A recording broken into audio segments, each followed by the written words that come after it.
What's up, everybody? A fixed mic. I hope everybody listens. Really great. New mic. It is amazing. On today's video, I'll cover about my campaign strategies, the execution, campaign overview, target audience, campaign outcome, a reflection in my next step, and I have enjoyed this course doing it. It's pretty pretty tough, but I've managed to do it. And Professor Bert Robinson, thank you very much for everything. I think everybody emailed the dean, and we're waiting on the response. I still didn't get a response, but everybody did. Hope to see you next term. You are an amazing professor. Thank you very much for everything. We love you. Hope you enjoyed this video, and hope I did great. Problem and solution. The problem is pretty simple. 73% of social media users feel disconnected, despite being online consistently. Current platform use hashtag and keywords, shallow matching that misses nuance. Niche solves this through systematic AI. Using users write paragraph, describe what they love. Our AI reads meaning, not just, any random words, then matches based on the actual conceptual overlap. But if you write about late night cityscape and post-punk aesthetics, the AI is not just, we understand the cultural context, not just the keywords. So it's basically deep, not deep in general, like as in human sense, but really deep and detailed. All right, let's go to the target audiences. We target two personas. Amina, 18 to 24, basically Gen Z, spends hours on Reddit for seeking depth. Research shows 68% of Gen Zs prefer small group chats over public posting. That's our core users. The other one is Liam, 26 to 34, kind of like an early millennial. As a micro creator, builds engaged communities, not chasing virality. 45% of creators earn from audience under 10,000 people. So that's a real demand for the tools that monetizes depth over scale. Let's go to the campaign strategy. Our campaign has 3 channels. Totals $21,500. First podcast, advertising on Call Her Daddy, have 5.2 million monthly listeners, 72% female. Demographic, because women are more on social media than men. Perfect demographic matches. We invested $12,500 for 500,000 impressions. Second, out of home at Union Station, University of Toronto. I didn't choose University of Niagara Falls because there's no much traffic to it. We needed more like York University, Ranson University, with the high trafficking locations with QR codes linking to go targeted landing pages, and we almost spent a $6,000 investment. The other third, digital amplification through 10 micro influencers plus paid social, TikTok, Instagram, and Snapchat ARs. $3,000 focused on the authentic creator advocacy, not just generic ads. The strategy was simple: awareness through podcast, trial through OH, and amplification through creators. Simple.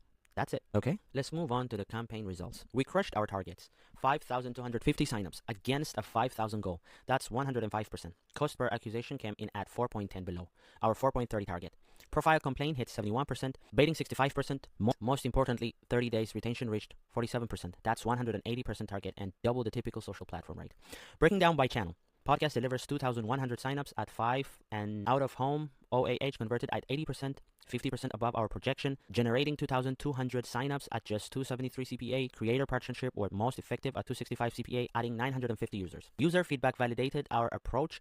89% positive sentiment on AI matching accuracy, 76% cited specifically as the key differentiator. Let's talk about challenges and solutions. We faced 4 major challenges. First, OOH attribution. How do we track which location drove signups? We used unique QR codes per location and achieved 98% attribution accuracy. Second, podcast. ROI was uncertain. Who know historical data? We A/B tested creative variants with dynamic promo codes.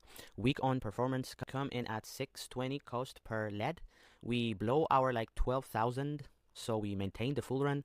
Third, weather risk in November. Toronto is going to get really cold. We selected semi-protected locations and had 0 cancellations. Fourth, creator no-show could kill conversations. We recognized 150% backup capacity and only had 1 no-show across 24 seasons, filled with 15 minutes. All right, almost to the end of it. What are the key learnings? What do we learn from this? 3 strategic insights emerged during this case study. First, experience beats explanation.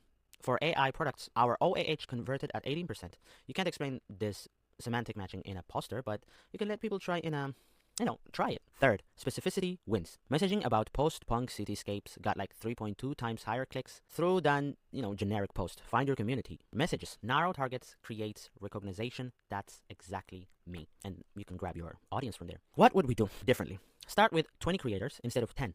Extend OOH from 3 to 5 days. People need to be, familiar with the OHH thing. It has to be home to them. We sold out capacity, add mobile hotspot backups, mirror Wi-Fi issue, cost us about 20 conversations. All right. We're at the end of it. Phase 2 launched in January 26 with 45,000 targeting 10,000 active users and 100 creator communities. My strategy shifts from awareness to community building.